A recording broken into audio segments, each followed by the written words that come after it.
Hi everybody, today in front of me I have the ZTE Blade A31 smartphone, and in this video we would like to show how you can download and install the Opera browser on it. So first of all, open up the Play Store on your device. Here at the search bar type in Opera and click on install.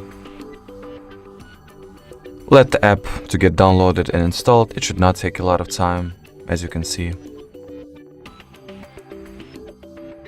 Alright, now all that is left to do is to open the app.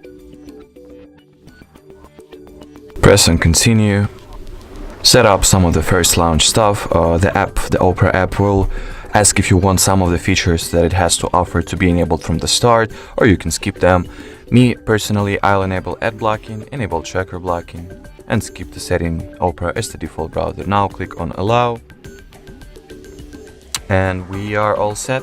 Alright, so that was it for this video, guys. Thank you so much for watching. If you found this tutorial helpful, don't forget to leave a like, comment and subscribe. Bye bye.